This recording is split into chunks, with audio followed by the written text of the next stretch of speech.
Student, welcome to all of you. Student IQ classes में आपका स्वागत है। स्टूडेंट, इसके पहले वाले वीडियो में हम लोग ने देखा था कि रासायनिक अभिक्रियाएं किसे कहते हैं, रासायनिक समीकरण किसे कहते हैं, अभिकारक क्या है, उत्पाद क्या है, द्रव्यमान संरक्षण का नियम क्या है। ये सभी चीजें हम लोगों ने प्रीवियस वीडियो में देखा है। हम लोगों ने पढ़ा था रासायनिक समीकरण दो प्रकार के होते हैं, संतुलित और असंतुलित। संतुलित रासायनिक समीकरण का महत्व क्या है और असंतुलित रासायनिक समीकरण को संतुलित करना क्यों जरूरी होता है, ये सभी चीजें मैंने आपको बताया था। अब चलिए हम इसमें देखेंगे कि रासायनिक समीकरणों को संतुलित कैसे किया जाता है। तो चलिए अब शुरू करते हैं। स्टूडेंट ध्यान दीजिएगा, रासायनिक समीकरण को हम संतुलित क्यों करते हैं, यह टॉपिक हम लोग को पढ़ना है। यहाँ पे ध्यान दो। देखो, रासायनिक जो समीकरण होता है इसको संतुलित करने की दो विधियां होती है। एक विधि को कहते हैं हम लोग अनुमान विधि, एक विधि को कहते हैं अनुमान विधि। अनुमान विधि को इंग्लिश में कहते हैं hit and trial method. Hit and trial method, इन लोगों को देख लो थोड़ा। Hit and trial method. और एक होता है बीजगणितीय विधि, दूसरा क्या होता है, बीजगणितीय विधि। इसको हम लोग कहते हैं एलजेब्राइक मेथड, एलजेब्राइक मेथड। तो ध्यान दीजिएगा, रासायनिक समीकरणों को संतुलित करने की कितनी विधियां होती है, तो दो विधि होती है। एक विधि होता है अनुमान विधि और दूसरा विधि होता है बीजगणितीय विधि, यानी एलजेब्राइक मेथड। तो यहाँ पे आपको इस पॉइंट को नोट करना है। क्वेश्चन कहेगा हिट एंड ट्रायल मेथड क्या है। हिट एंड ट्रायल मेथड क्या है, तो कहिएगा कि यह रासायनिक समीकरण को संतुलित करने की एक विधि होती है, यानी अनुमान द्वारा इसको सिद्ध किया जाता है। तो चलिए स्टूडेंट, एक रासायनिक समीकरण को हम संतुलित करके आपको यहाँ पे दिखा रहे हैं, बाकी समीकरण को आप संतुलित कीजिएगा। जैसे कि एक एग्जांपल ले रहे हैं, एक एग्जांपल ले रहे हैं कि Fe प्लस H2O ये बनाएगा Fe3O4 और प्लस H2। इसको हमको संतुलित करना है। तो सबसे पहले देखिए, एक चीज बताते हैं, वो लिख के बनाइएगा, बॉक्स डाल के बनाइएगा। ये सभी चीजें सीखने के लिए होती है। अगर आप वास्तव में सीखना चाहते हैं तो डायरेक्ट सीखिए। अगर आप डायरेक्ट अभी से सीख लीजिएगा ना, तो एग्जाम में आपको प्रॉब्लम नहीं होगा। और कब तक बॉक्स बनाते रहिएगा, कब तक सीखते रहिएगा। तो कोशिश कीजिए कि हम जो पढ़ा रहे हैं उसको डायरेक्ट आप सीख लीजिए, क्योंकि इससे क्या हो जाएगा, इससे हमारा पढ़ना क्या हो जाएगा, आसान हो जाएगा। तो बॉक्स फॉक्स हम नहीं बनाएंगे, इसलिए ये जितना बॉक्स फॉक्स बना कर दिया है हम नहीं बनाएंगे, हम डायरेक्ट इसको बताएंगे। ठीक है, तो चलिए यहाँ पे मैं परमाणु गिनवा के और इसको संतुलित कर देता हूँ। ठीक है, यहाँ पे लोहा कितना है एक है, यहाँ पे हाइड्रोजन कितना है, दो है। यहाँ पे लोहा एक है, हाइड्रोजन दो है, ऑक्सीजन कितना है, एक है। यहाँ पे लोहा तीन गो है, तो सबसे पहले तीन गो लोहा है, तो यहाँ पे तीन गो लोहा कर देंगे। यहाँ पे तीन गो लोहा देखते ही हम यहाँ पे तीन गो लोहा क्या करते हैं, तो कर देते हैं। यहाँ पे तीन गो लोहा देखते हैं, यहाँ पे तीन गो लोहा क्या करते हैं, तो कर देते हैं। उसके बाद आओ, ऑक्सीजन यहाँ पे चार है, ऑक्सीजन यहाँ पे एक है, तो यहाँ पे चार गो ऑक्सीजन कर देंगे। तो ये कौन हो गया, ऑक्सीजन, चार गो ऑक्सीजन हो गया। अब हाइड्रोजन चार दूना कितना हो गया आठ गो, तो यहाँ भी चार दूना आठ गो हाइड्रोजन कर दीजिए। समीकरण आपका क्या हो गया, तो संतुलित हो गया। चार दूना आठ गो ऑक्सीजन यहाँ पे, हाइड्रोजन यहाँ पे हो गया, तीन गो लोहा, तीन गो लोहा, चार गो ऑक्सीजन, चार गो ऑक्सीजन। ऐसे समीकरणों को आप क्या कीजिएगा, तो अनुमान विधि से क्या कीजिएगा, संतुलित करिएगा। देखो और एग्जांपल लेते हैं हम, इसका और एग्जांपल लेते हैं, और एग्जांपल लेते हैं। इतना सब करने की कोई जरूरत नहीं है, आप सिंपल में समीकरण को संतुलित कर सकते हैं, सिंपल में समीकरण को संतुलित कर सकते हैं। जैसे देखो, ये जितना दिया हुआ है ना, भवंडल के फेर में नहीं पढ़ना है। यहाँ पे हिट एंड ट्रायल मेथड लिखा है, हिट एंड ट्रायल मेथड लिखा है ना, यानी रासायनिक समीकरण को संतुलित करने की यह विधि है। तो ये सभी चीजें किताब में दी गई है, मैं आपको लेक्चर में ही बता दे रहा हूँ, ये पढ़ने की जरूरत आपको नहीं पड़ेगी। बाकी मैं तो पढ़ के समझा ही रहा हूँ। टीचर क्या करता है, काम को आसान करता है। देखो Mg प्लस O2 ये बनाएगा MgO। आप बताइए, क्या इधर मैग्नीशियम का वो है, एगो है, इधर मैग्नीशियम का वो है, एगो है, सही है। इधर ऑक्सीजन दो है, लेकिन ऑक्सीजन इधर कितना है, एगो है। तो क्यों ना हम दो ऑक्सीजन बना देते हैं। तो जब दो ऑक्सीजन बनाएंगे तो यहाँ पे देखेंगे मैग्नीशियम यहाँ पे अकेले है, तो इस मैग्नीशियम को क्या करेंगे, दो कर देंगे। तो यहाँ पे समीकरण क्या हो गया, संतुलित हो गया। मान लीजिए कि हम कहते हैं कॉपर प्लस ऑक्साइड, तो ये बनाया CuO। अब आप बताइए, यहाँ पे ऑक्सीजन कितना है, दो है, यहाँ पे ऑक्सीजन दो है, यहाँ पे ऑक्सीजन कितना है, एक है। तो ऑप्शन 2 बनाओ ना भाई। तो 2 को तो कॉपर भी तो हो गया, तो 2 को कॉपर को यहाँ भी तो करेंगे ना। तो ये रासायनिक ये क्या हो गया, संतुलित करने का विधि हो गया। यहां तक मैंने आपको मोटा मोटी बता दिया। मैं 10 क्वेश्चन ला के एक अलग वीडियो में 10 मिनट का वीडियो में क्या करूंगा, अलग से क्वेश्चन 10 को ला के और उसको मैं आपके सामने क्या करूंगा तो प्रूव करूंगा, जिससे आपका कॉन्सेप्ट और ज्यादा क्लियर हो जाएगा। तो अभी आप इतना ही सीखिए, एक वीडियो सेपरेट लेके आऊंगा जिसमें एकदम वही टॉपिक होगा कि रासायनिक समीकरणों को संतुलित करें। फिर आपको वह 10 वीडियो वो उससे एग्जाम में क्वेश्चन भी पूछे जाएंगे, डायरेक्टली क्वेश्चन जो बन जाएंगे वो आप क्लियर कर लीजिएगा। यहाँ तक इसको सीखिए। चलिए आगे देखते हैं हम लोग। ये देखिए वही चीज को अभी तक घुमा रहा है, एक लोहा को अभी तक क्या कर रहा है, घुमा रहा है। जो लोहा हमने प्रूफ कर दिया है ना, तो वही चीज यहाँ तक अब घुलाएगा। अब इसको देखिएगा, लेकिन इसे क्वेश्चन पूछेगा इसीलिए। अच्छा एक बात और भी देखिएगा, लोहा सॉलिड है तो एस से स्विच कर किया है, सॉलिड है तो किससे स्विच किया है, एस से। ये जल है, H2O को जल है तो इसे G से स्विच किया गया है, यानी गैस है। यह क्या है, गैस है। और फिर लोहा ये सॉलिड बनेगा और H2 क्या बनेगा तो गैस बनेगा। यानी अगर कोई जलीय विलयन रहता है तो हम उसको AQ से स्विच करते हैं। जलीय विलयन को किससे स्विच करते हैं, AQ से। माने जलीय विलयन समझते हैं, जल की तरह रहेगा तो हम किससे स्विच करेंगे, AQ से। कोई भी चीज सॉलिड रहेगा, लोहा सॉलिड है, ठोस है, तो इसको किससे स्विच करेंगे, S से। जल को हम लोग G से, H2O को, और Fe3O4 सॉलिड बनेगा और यहाँ पे हाइड्रोजन गैस निकलेगा। तो ये गैस को इसे स्विच किया है। हालांकि ये H2O यहाँ पे भाप है, यहाँ पे क्या है, भाप है। लोहा जल के साथ अभिक्रिया नहीं करता है, लोहा जल के साथ अभिक्रिया नहीं करता है, लोहा भाप के साथ अभिक्रिया करता है। याद रखिएगा इस बात को, लोहा किससे अभिक्रिया करता है, भाप के साथ अभिक्रिया करता है। इसलिए अगर यहाँ पे लिखा है Fe प्लस H2O और लिखा है Fe3O4 और प्लस H2, तो आप सोच रहे होंगे सर यहाँ पे गैस क्यों लिखा है, G क्यों लिखा है, यहाँ पे वाटर क्यों नहीं लिखा है, चाहे AQ क्यों नहीं लिखा है। वो इसलिए नहीं लिखा है कि यहाँ पे जो जल है, यह जल नहीं है, यह क्या है, भाप है। यह क्या है, भाप है। क्योंकि लोहा को अभी जल से अभिक्रिया नहीं करता है, लोहा किससे अभिक्रिया करता है, भाप से अभिक्रिया करता है। इस बात को आपको याद रखना है।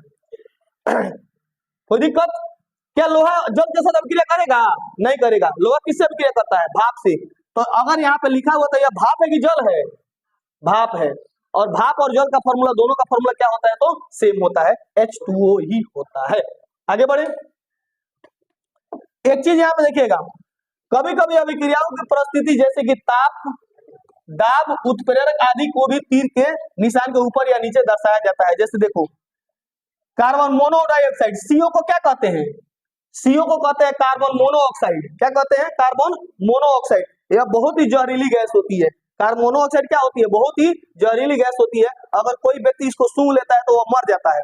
बहुत लोग कहते हैं कि पेड़ के नीचे रात में नहीं सोना चाहिए, चुड़ैल लाके दाब देती है। ऐसा कोई नहीं होता है। रात में पेड़ के नीचे सोने पर क्या होता है, रात में पेड़ से कार्बन मोनोडाइऑक्साइड गैस निकलती है। कौन गैस निकलती है, कार्बन मोनोडाइऑक्साइड गैस निकलती है। तो इंसान अगर सूंघ लेता है तो बेहोश हो जाता है। लेकिन झूठों में लोग क्या कहते हैं, तो लोग कहते हैं कि चुड़ैल निकल के ऊपर से क्या कर रखी है, दाब दे रखी है। लेकिन ऐसा नहीं होता है, समझ रहे ना। अगर कमरे में आप कोयला जला दीजिए, गेट और बंद कर दीजिए, सवेरे आदमी मरा हुआ निकलेगा।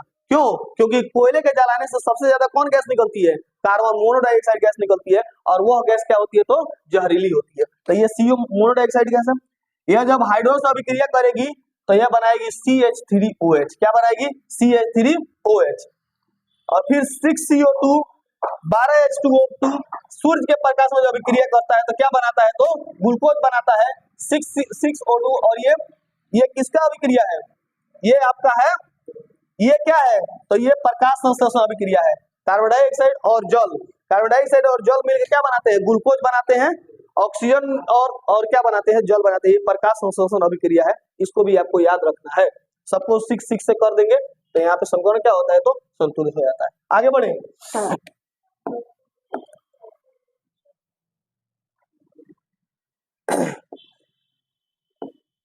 चलिए क्वेश्चन पे आइए लोग। क्वेश्चन पे आते हैं हम लोग।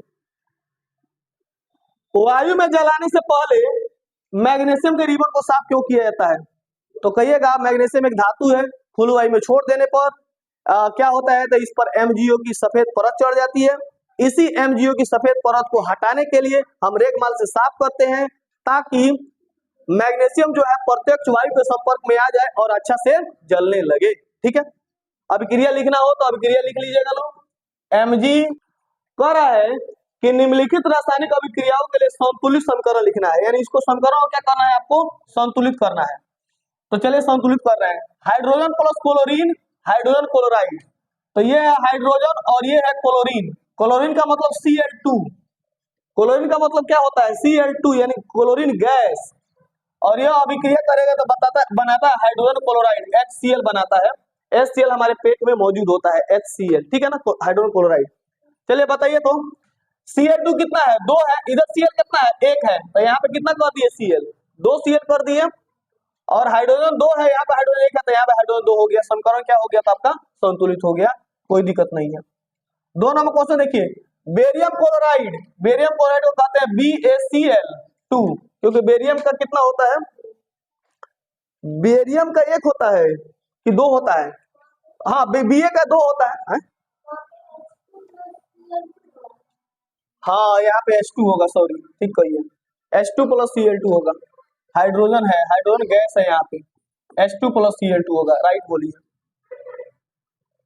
H2 प्लस Cl2 होगा, तो 2HCl हो गया, यहाँ भी 2 हाइड्रोजन, यहाँ भी 2 हाइड्रोजन Cl, ये यहाँ पे सब यहाँ पे शुरू में 2 नहीं लगेगा, ठीक है, सही है, हाइड्रोजन गैस होगा, मिस कर रहे हैं थोड़ा सा, यहाँ पे क्या होगा, तो हाइड्रोजन गैस होगा और Cl2 गैस होगा, 2HCl बनाएगा, ये BaCl2 हो गया, और यहाँ पे एल्युमिनियम सल्फेट, एल्युमिनियम सल्फेट को कहते हैं Al2SO4 का होल 3, क्योंकि एल्युमिनियम का 3 होता है और SO4 का 2 होता है, तो यहाँ पे चले आएगा, ठीक है ना।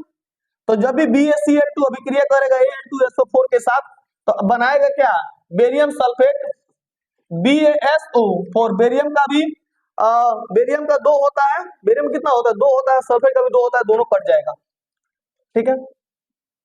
चलिए आगे, और बनाएगा क्या, एल्युमिनियम क्लोराइड, तो एल्युमिनियम AlCl, यहाँ पे एल्युमिनियम का 3 हो जाएगा और क्लोराइड का Al2Cl 3 हो जाएगा, एल्युमिनियम क्लोराइड बनाएगा, क्लोराइड का 1 होता है, AlCl3 हो जाएगा, क्लोराइड का 1 होता है, राइट, क्लोराइड का कितना होता है, 1 होता है, तो ये चीजें हो गई यहाँ पे। अब चलिए अब इसको बैलेंस कीजिए लो, तो अब इसको बैलेंस किया जाए, बैलेंस किया जाए इसको, चलिए यहाँ पे Ba कितना है, 1 है, यहाँ पे Ba 1 है, चलिए यहाँ पे Cl2 है, यहाँ पे Cl3 है, तो यहाँ पे Cl3 कर दिया जाए, यहाँ पे Cl3 है, यहाँ पे Cl2 है, तो हम यहाँ पे 3 दूना 6 Cl हो गया, 3 दूना 6 Cl हो गया, तो यहाँ पे 2 एल्युमिनियम, 3 दूना 6 एल्युमिनियम हो गया, यहाँ पे 2 एल्युमिनियम, 2 एल्युमिनियम है, यहाँ पे SO4 3 है, यहाँ पे 3 SO4 कर दो, अब Ba3 को समीकरण पर क्या हो गया, तो बिल्कुल संतुलित हो गया, देख सकते हैं आप, देख सकते हैं आप, समीकरण यहाँ पे संतुलित हो गया। चलिए नेक्स्ट, ये तीसरा करना चाहिए था इसको, तीसरा 3 नंबर देखिएगा लोग, सोडियम प्लस जल, सोडियम प्लस जल, सोडियम प्लस जल, सोडियम हाइड्रोक्साइड NaOH और प्लस कौन gas, hydrogen gas, hydrogen gas निकल रहा है, बताइए तो क्या होगा, सोडियम 1 है, इधर भी सोडियम 1 है, यहाँ पे हाइड्रोजन 2 है, हाइड्रोजन 1 है, हाइड्रोजन यहाँ पे 3 है, तो ये पहले इसको 2 हाइड्रोजन कीजिए, कौ हाइड्रोजन हो गया, 2, यहाँ पे हाइड्रोजन 2 है, और यहाँ पे हाइड्रोजन कितना हो गया, 4, यहाँ पे हाइड्रोजन कितना हो गया, 4, तो यहाँ पे हाइड्रोजन कितना हो गया, 4, तो ऑक्सीजन 2 हो गया, ऑक्सीजन यहाँ पे भी कितना है, 2 है, हाइड्रोजन 4, सोडियम 2 है, इधर सोडियम 1 है, सोडियम 2 बना दिए, आपका समीकरण क्या हो गया, तो संतुलित हो गया, कोई दिक्कत। देखिए अगर ये समझ में नहीं आ रहा है समीकरण संतुलित करना, मैं एक सेपरेट वीडियो में समीकरण एकदम और मतलब सिर्फ समीकरण संतुलित करने का ही क्लास लेके आऊंगा, ठीक है, तो अभी आप इतना समझ लीजिए। चलिए आगे बढ़ते हैं, तो यहाँ पे 1 2 3 क्वेश्चन दिया था, 1 2 3 क्वेश्चन को मैंने यहाँ पे क्या कर दिया, तो प्रूफ करके आपको दिखा दिया, समीकरण संतुलित करके दिखा दिया। अगला देखिए लोग,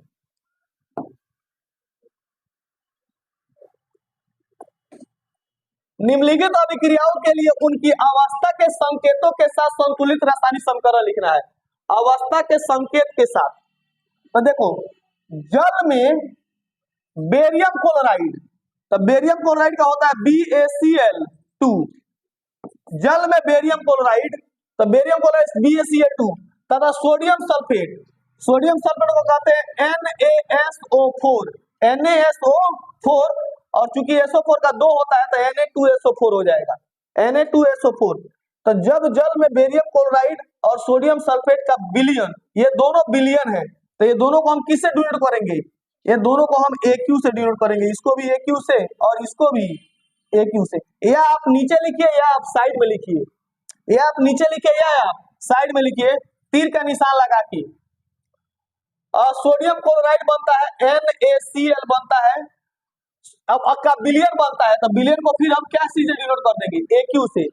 जब भी कहेगा यहाँ पे कह रहा ना सोडियम क्लोराइड का विलयन बनता है तो NaCl और AQ लिख देंगे, जो जलीय बनता है, और अघुलनशील बेरियम सल्फेट बनता है, अघुलनशील यानी BaSO4, और ये अघुलनशील यानी सॉलिड है, दिखाई दे रहा है यहाँ तक, ठीक है, यानी BaSO4 बनता है, यानी यह सॉलिड है, कैसा है तो सॉलिड है।